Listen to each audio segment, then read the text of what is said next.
Hey, friends. Okay, the last two chapters I'm going to read in one fell swoop because they're both short. So I'm going to read chapter 13 and I'm going to read chapter 14. All right.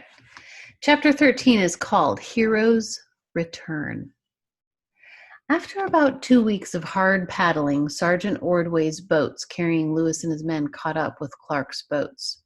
But Lewis could not celebrate. He had been seriously hurt. The day before the captains joined forces again, Lewis and Pierre Cruzat had gone ashore to hunt elk. During the hunt, Cruzat accidentally shot Lewis in the seat of his pants. That's the bum. So poor Lewis got shot in the bum. He had mistaken him for an elk in the dense brush. Fortunately, the bullet missed Lewis's hip bone, but Lewis was in terrible pain. Poor guy. He spent the night lying belly down in the pirogue.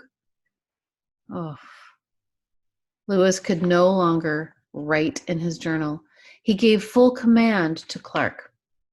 After a few more days of boat travel, Lewis and Clark reached the Mandan villages. There they had spent the winter of 1804 to 1805. The Mandan welcomed them. They were kind of like family at that point because they had spent so long with them. During their leave, Charbonneau and Sacagawea decided to leave the expedition and stay with the Hidatsa. Clark was saddened by this news. He had grown fond of Pomp. He described Sacagawea's son as a beautiful, promising child.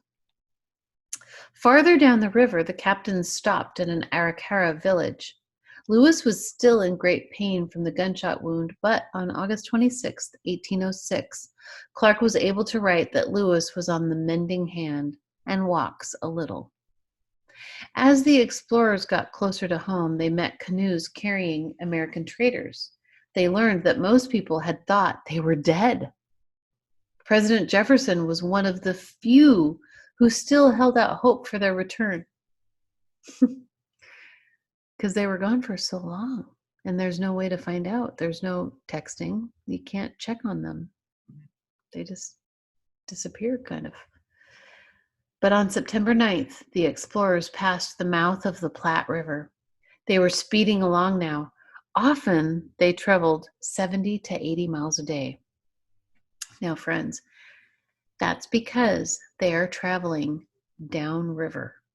Before, they were having to go upriver, which meant poles or paddles or sails.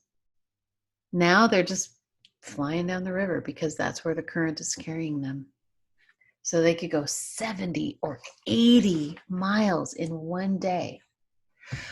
On September 20th, 1806, the expedition came in sight of a tiny village on the Missouri River not far from St. Louis. The village was La Charrette. It was the first white settlement that the explorers had seen in more than 2 years. Wow. The next day, the expedition reached St. Charles. Everyone celebrated. On September 23rd, sweeping down the Mississippi River, the explorers passed their old camp at Wood River. It was a short distance to St. Louis. Boys and girls, I want you to imagine we've been unable to see each other in real person for a long time, right? Since this quarantine has started, we can't hang out with our friends. We can't really go to the stores as much. We try to avoid the stores, and we can't see our grandmas and grandpas. We can't go visit people we love. Imagine that for 2 years, and then finally getting back to where you can see people that you know and love. That's what Lewis and Clark had to endure. We've only been doing it for about a month. 2 years. Think about that. When they arrived there, it seemed as if the whole town had turned out to welcome them. The lean, tanned men dressed in worn leather clothes were a sight to behold. A newspaper described them as Robinson Crusoes dressed in buskskins. The following day, Clark made one of his final journal entries. He wrote, "I slept but little last night. However, we rose early and commenced writing our letters. Captain Lewis wrote one to the president, and I wrote Governor Harrison and my friends in Kentucky." Jefferson felt unspeakable joy on learning of the explorer's return. I bet he was very happy, wasn't he? He reported to Congress that the expedition had descended the Columbia to the Pacific Ocean and learned the character of the country, of its commerce, and its inhabitants. The expedition produced many other successes in 2 years and 4 months of travel. The explorers had covered more than 8,000 miles, most of it on foot or in canoes. Much of their journey had been through unknown lands.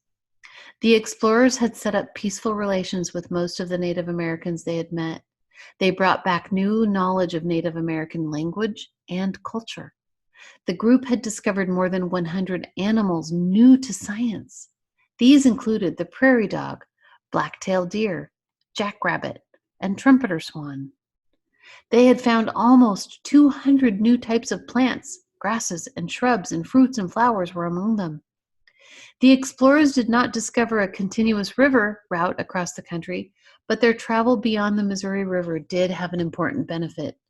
The expedition enabled the United States to later claim the Oregon Territory, which became part of the United States in 1846.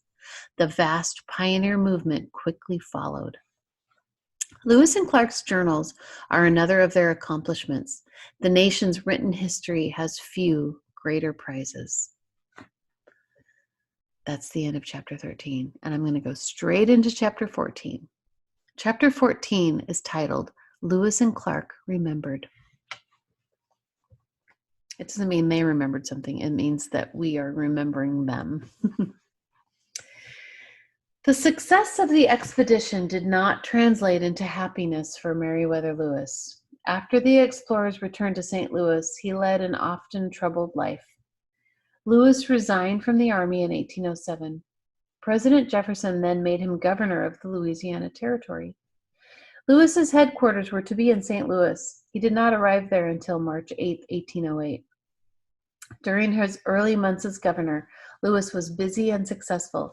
He encouraged the building of roads and other improvements. He helped to bring law and order to the frontier. But he started to have some problems. He made some unwise investments. He seemed to be always lacking money. He borrowed from many different sources. In the summer of 1809, Lewis received bad news from Washington.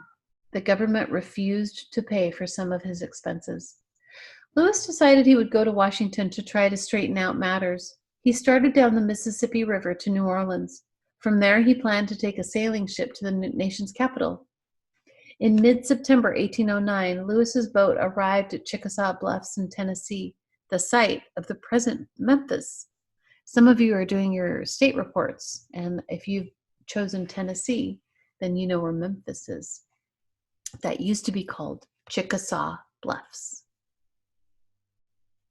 Little tidbit there. Lewis then decided to leave the boat and make his way overland to Washington. He set out on horseback. 2 servants went with him. On October 10th, Lewis's party stopped at a log cabin that took in travelers. It was named Grinder's Inn.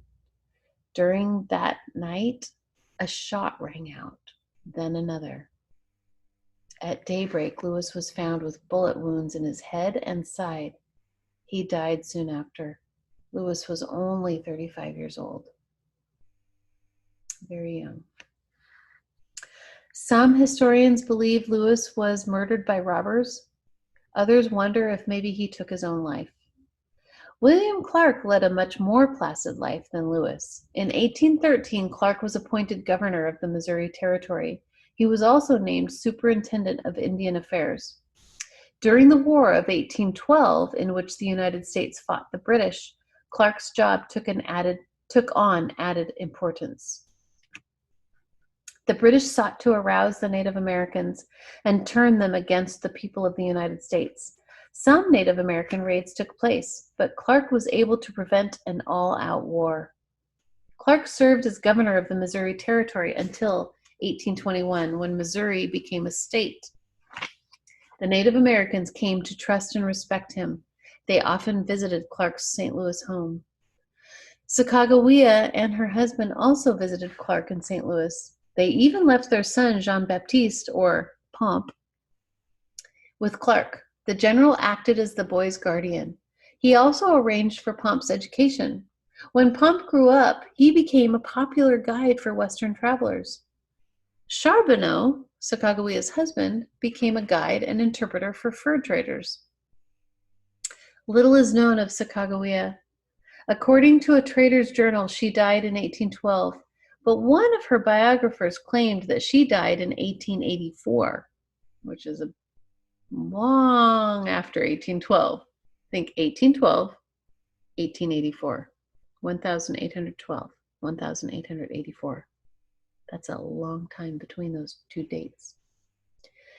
She was said to be living on a Shoshone reservation at the time of her death.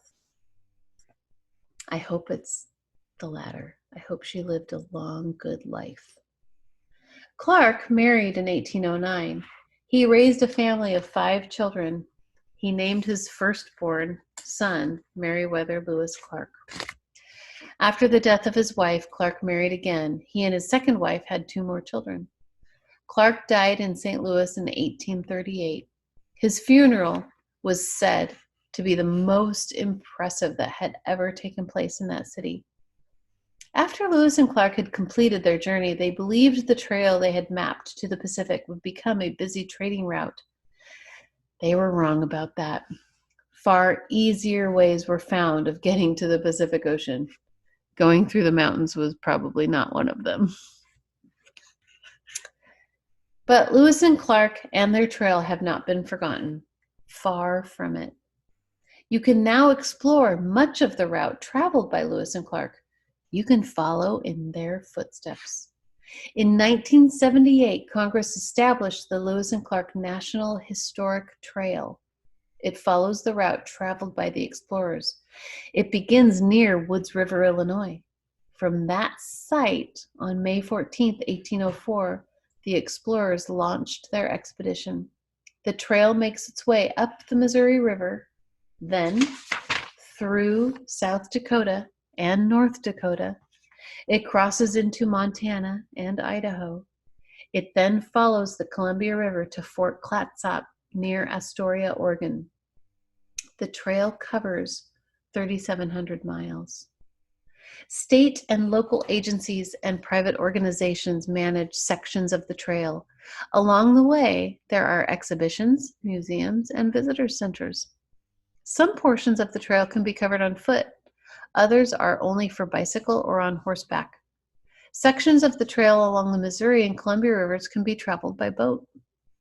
Some travelers prefer to explore the route by automobile. Modern roads follow the trail in many areas. There is a wide assortment of historic sites along the trail. You can visit what is now called Decision Point in Loma, Montana. Here, the Missouri River meets the Marias River. At Decision Point, Lewis and Clark had to decide which river was actually the Missouri. So that's a really good name. You can take a boat tour to view the gates of the mountains in central Montana. Here, the Missouri River knifes its way through a canyon 3 miles long. Towering cliffs loom on each side. There are even hiking and horseback trails over the Lolo Trail in Idaho. This is the trail that Lewis and Clark used in crossing the rugged Bitterroot Mountains. In 200 years, much has changed along the Lewis and Clark Trail. Rivers have been dammed, forests have been cut, busy cities have sprung up, black-topped roads stretch to the horizon. But traces of the wilderness still exist. In many places, you can look out at the land and rivers and see just what Lewis and Clark saw some 200 years ago. I encourage you to take a road trip. We're just not that far away. Go check it out. See where they walked. Go visit the Go visit Fort Clatsop. Go visit all the different places that we've talked about. Wouldn't that be a fun adventure to walk along the same paths that they really walked on? Tell me what you decide to do. Thanks for listening. That is the end of our Lewis and Clark book. Bye, friends.